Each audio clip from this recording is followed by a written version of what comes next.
In this presentation, we're going to look at Fundamentals of the Nervous System, Chapter 11, Part C, with synapses, neurotransmitters, and such.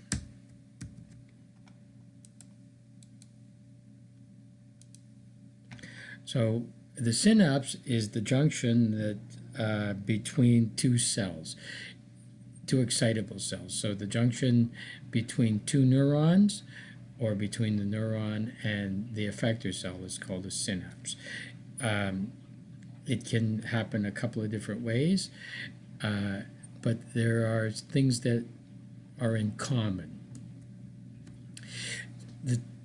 All synapses have got the first cell to be excited, which is the presynaptic neuron, and it conducts towards the synapse. And there is the postsynaptic cell or neuron that transmits impulses away from the synapse. So really the presynaptic neuron in a neuron-neuron synapse is from the axon terminals of the presynaptic neuron to the dendrites of the postsynaptic neuron. For the most part. Axodendritic is the one that makes the axon of one to the dendrite of the other. Sometimes the axons can go right onto the body, so that would be axosomatic. Even less common, axoaxonic, dendrodendritic, dendrosomatic. Really, the ones that we care about, for the most part, the most common ones are the axodendritic ones. So you can see here that the axon of this neuron, presynaptic neuron, goes to the dendrite of this postsynaptic neuron. The same with this one. Well, this one is an axioaxonic, but it goes to the hillock.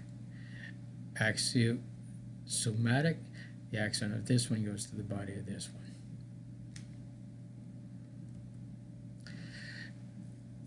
Now, synapses come in a couple of categories. One is the electrical category. These are less common.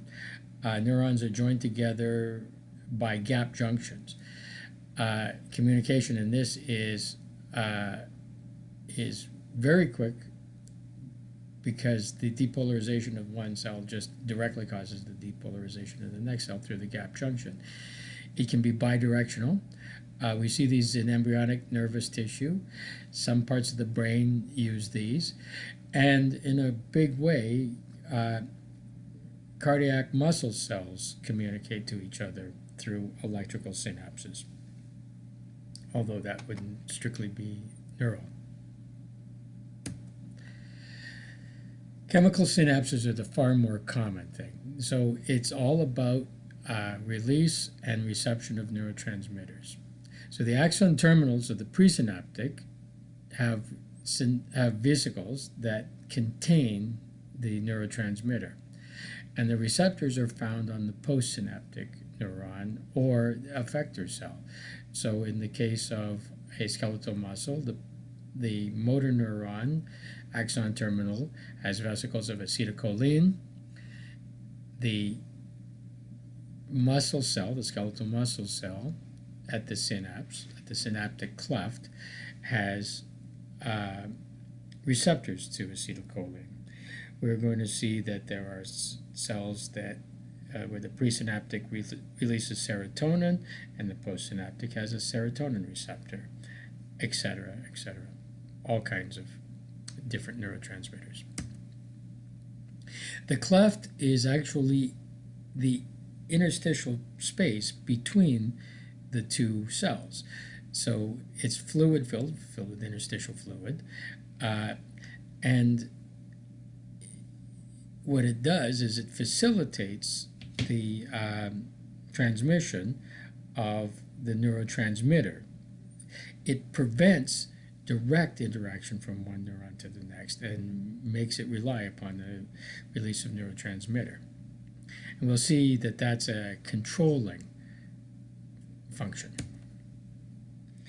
So the the synaptic cleft, it's a chemical event. So there's a release, a diffusion, and then the binding of the neurotransmitters. What it does is it makes sure that it becomes a one-direction communication between the neurons, that the presynaptic communicates with the postsynaptic and not the other way around. So the action potential gets at the axon terminals of the presynaptic, and when it gets there, the depolarization, because of sodium coming in, ends up opening voltage-gated calcium channels, right? Then a protein binds to the calcium that comes in, and this synaptogen, this protein, makes the synaptic vesicles, the little bubbles filled with the neurotransmitter, fuse to the cell membrane of the axon. And we end up with an exocytosis event. It's like phagocytosis in reverse. The neurotransmitter is then released into the cleft, and it diffuses because it follows its concentration gradient.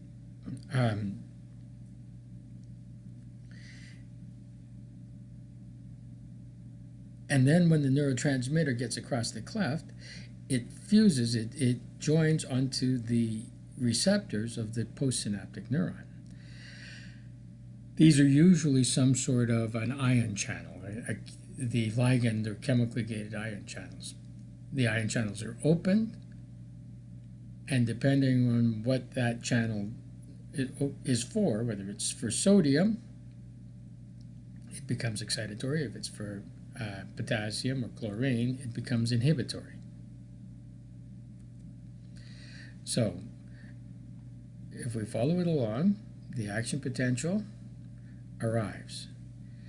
This opens calcium channels. Calcium comes from the outside and comes to the inside. The calcium causes the vesicles to fuse, release the neurotransmitter. The neurotransmitter binds to the receptor, which opens ion channels on the other side.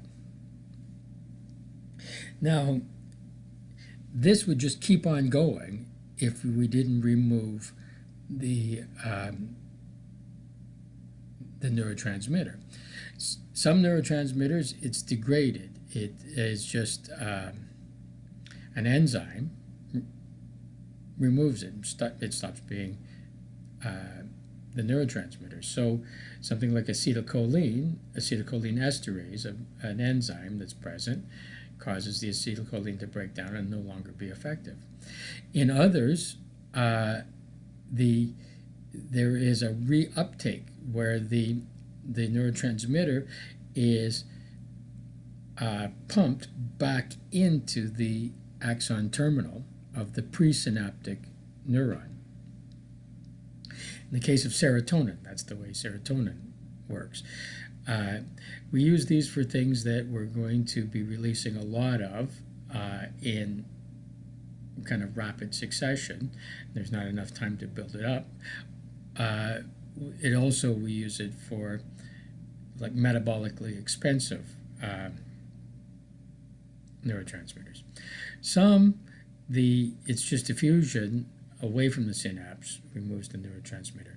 So in the case of those neurotransmitters, their effects last a fair long time compared to the other two.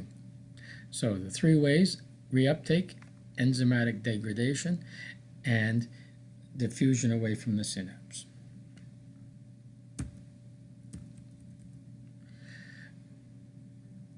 So when the neurotransmitter opens the ion channel, it gives a graded potential.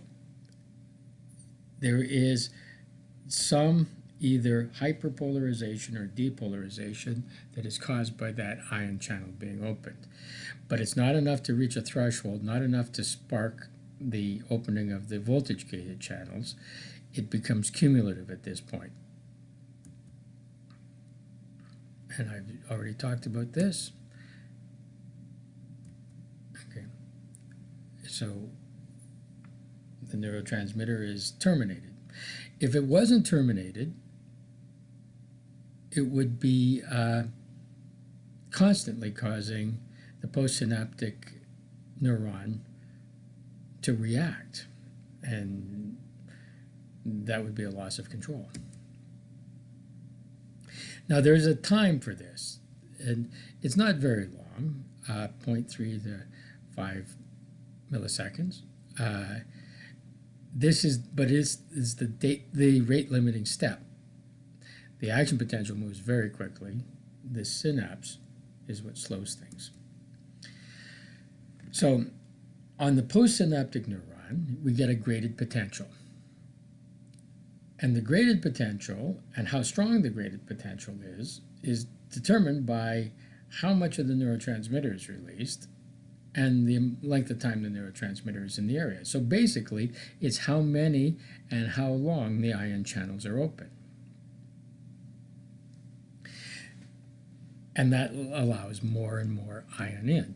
So if the ion channel it opens is a sodium channel, then sodium will flood in to the postsynaptic neuron and move it closer to threshold, make it more likely to have an action potential. So we call these excitatory postsynaptic potentials, EPSPs.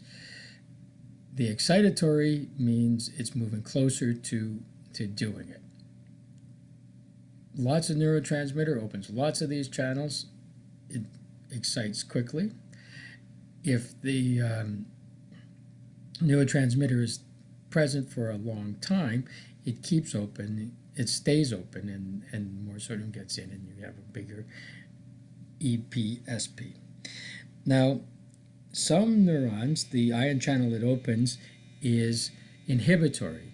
It opens chlorine channels or potassium channels, and it ends up hyperpolarizing and moving it away from threshold, making the action potential less likely to happen. We won't look at this too much. This is comparison of action potentials, graded potentials. This is talking about temporal and spatial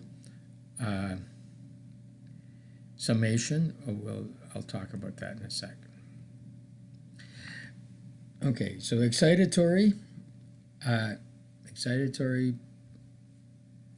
ones are open the sodium channels. These are the same ones, the same sort of thing that we've discussed in skeletal muscle. Sodium channels open, threshold is reached. Once threshold is reached, an action potential at the hillock happens.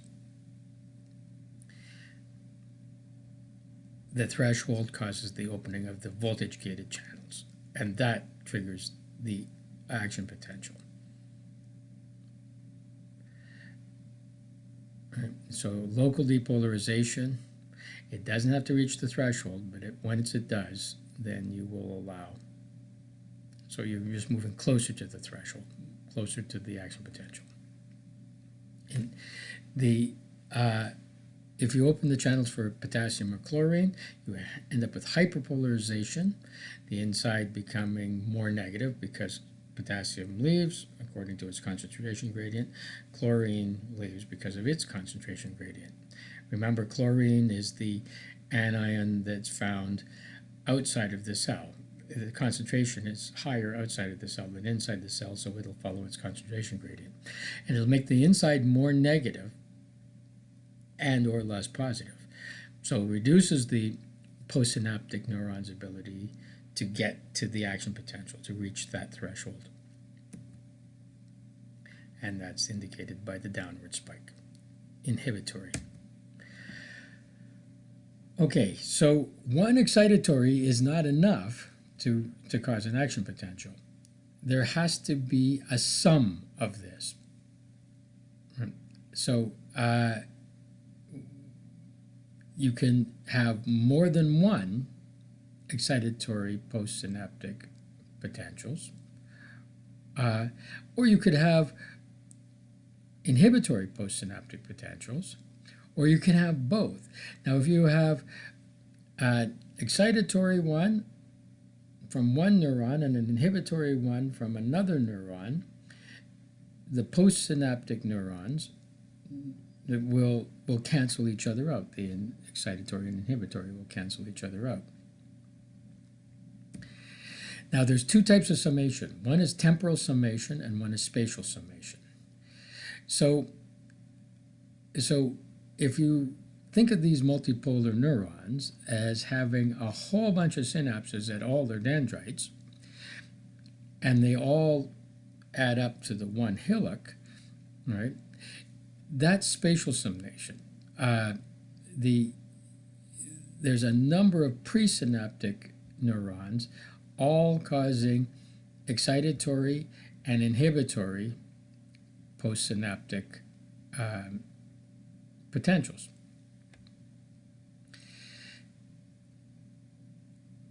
It all happens at the same time, but it's all over the place. Temporal summation is the presynaptic neurons fire over and over and over again, and they cause the reaching of threshold by excitatory channels remaining open because of the rapid fire of it. It's like if you're trying to decide to do something and you ask all of your friends what they think, and some of them tell you to do it and some of them tell you not to do it, that's spatial summation. And when enough of them tell you to do it, then you're likely to do it. If enough of them tell you not to, then you move away from doing it. Temporal summation is when there's one or two people hounding you to do something. They just keep on harping on it over and over and over again. That's temporally summating. So I tell you, do your homework. Do your homework. Did you do your homework? Do your homework. Do your homework. Eventually, you will do your homework. So that's temporal summation.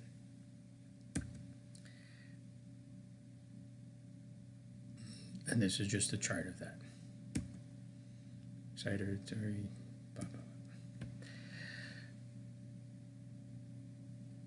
blah. Okay, now when you use a synapse a lot, then you get an increased efficiency at that synapse.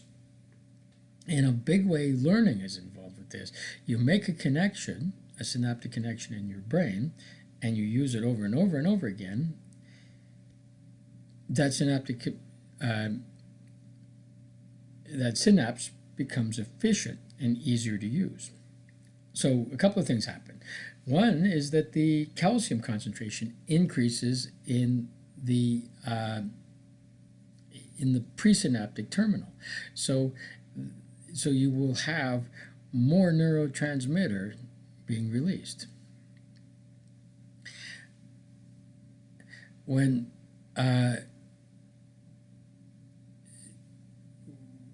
Well, that's basically it. Like you end up with more of the enzymes that promote more effective responses to the stimuli, is basically what this is talking about. So you're increasing the potential.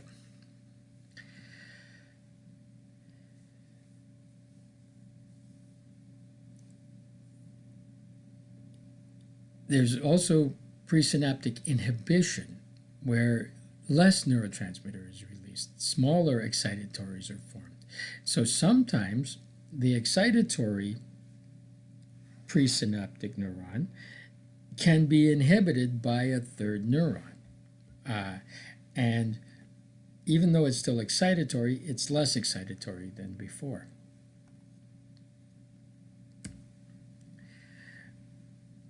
So most neurons make a couple of neurotransmitters. They're released in different situations.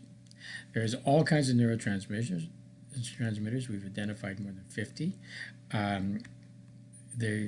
We look at chemical structure, or we look at function. Right? Acetylcholine is one of the most important ones. It's all the neuromuscular junctions and a lot of the autonomic nervous system junction. A lot of the parasympathetics are this. It's made in the axon or made in the neuron, the presynaptic neuron, by choline acetyltransferase. If you have more of this enzyme, you make more of it, and you're better at it. It's gotten rid of by acetylcholine esterase, and that's in the cleft, and that removes it. There's a disease called myasthenia gravis, where it's an autoimmune attack on the receptors at the neuromuscular junction on the muscle cell side. And so these people do not get an efficient synapse at the neuromuscular junction, and the muscles tire very easily and become useless. And the drug that we give these people inhibits the acetylcholine esterase, so the acetylcholine hangs out in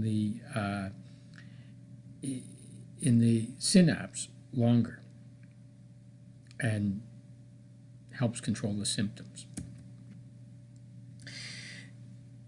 We have the catecholamines, so this is things like dopamine, norepinephrine, epinephrine.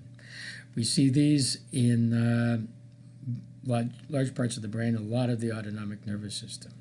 Serotonin and histamine are very much involved. And this is all emotional behavior, things like that. So these are amines. They're made from amino acids. That's why they're dopamine. Some of them are just plain amino acids. So GABA is an amino acid. Glycine, aspartate, glutamate, right? One of the big fears that in diet right now is that so many prepared foods have a high glutamate content, usually monosodium glutamate, and it increases the amount of neurotransmitter in certain parts of the brain.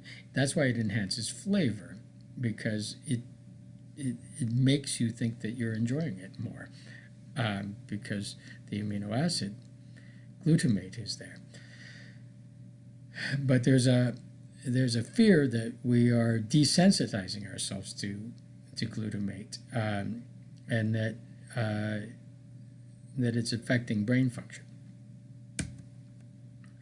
Some of the peptides are small proteins, or substance P, which is a pain neurotransmitter, endorphins, cholecystokinin, a few things like that.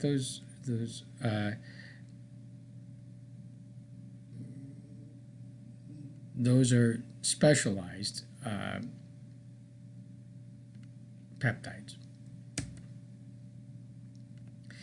ATP can do it as well. Nitric oxide, which is NO, it seems to be involved with learning and memory. Carbon monoxide even can be a neurotransmitter. Right? The endocannabinoids. Listen to what it says, endocannabinoids. So that is cannabis made in you. Cannabis-like things that are made into you, made within you. And it seems to be involved with learning and memory. That's why if you take a plant-based cannabis, you think that you've enhanced your learning. You really get into things. You seem to understand things. But the effects don't last. So, again, excitatory or inhibitory. Glutamate is an excitatory. Acetylcholine is excitatory in skeletal muscle, inhibitory in cardiac muscle.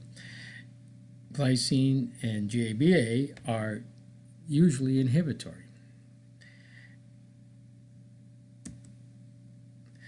Some of these neurotransmitters bind to the receptors and open the ion channels. So this would be acetylcholine, things of that type. There's only one step, so it's very quick. You have the neurotransmitter binds to the receptor, which is part of the channel opens. Indirect action is the neurotransmitter binds to a protein receptor, and then there's a second messenger that causes the ion channels to open, and that happens within the cytoplasm of the postsynaptic cell. And so we end up with longer acting things.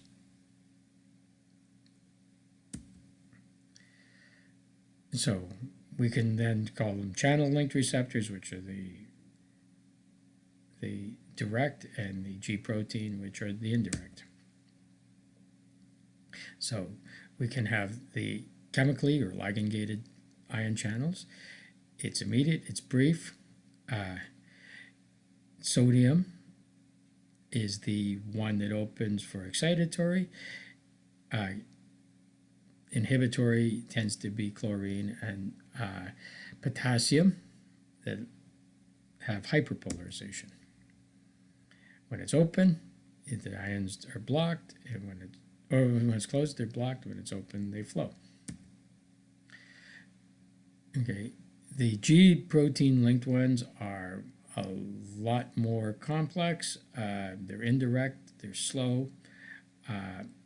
So acetylcholine works on in the parasympathetics this way, on the muscarinic receptors, and it binds to the protein. The protein is activated. The activated protein causes the production of a second messenger. Usually it's cyclic AMP. That then second messenger opens or closes the ion channels, activates the enzymes, activates genes, and induces protein synthesis. So it looks like this.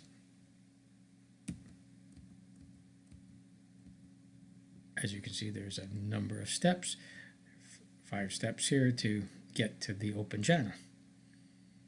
So it takes longer. It takes longer to go away as well.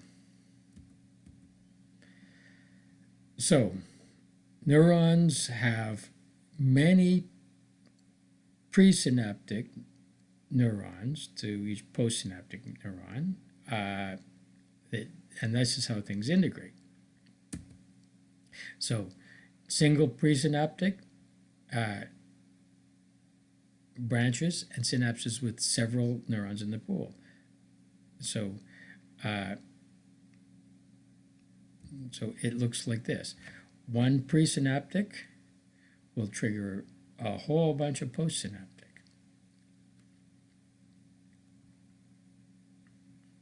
So it amplifies effects. Diverging circuits is one increases the number. So we have these amplifying circuits. This is what we just saw. So motor systems are big with this.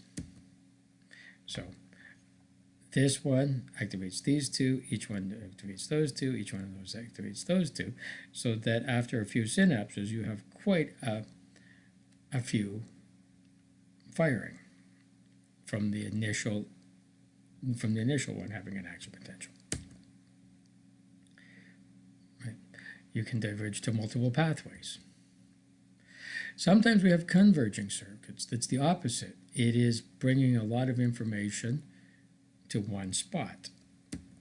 So we have input from 1, 2, and 3. It's going to an output, so that is a convergent.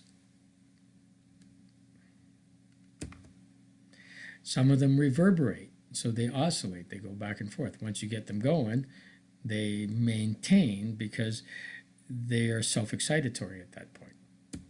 So what happens is this one fires, which fires this one, which fires this one, which then fires this one, and this one fires on the output, but this one, and then this one fires these. So it amplifies, it reverberates the circuit and keeps the output going long after this input is finished. Parallel after discharge becomes something like this, where you will see in this case, this input 1 will have one synapse to another synapse to a third synapse to an output, but this circuit goes one synapse, another synapse to output. So what ends up happening is that this one will stimulate the output before this one will. So it makes the effect last longer.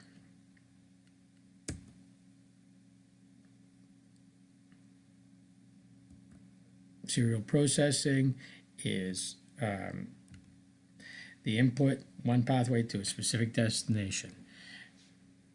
It's a circuit, right?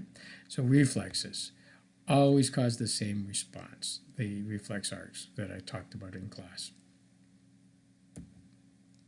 That this neuron synapses with the integrating one, which synapses to the motor neuron, which goes to the effector. Parallel, several pathways. We need this for higher level mental functioning. It's reminded and associated experiences. And we're not going to worry about the developmental aspects at all, or axonal growth, or cell death. So that's the end of this slideshow.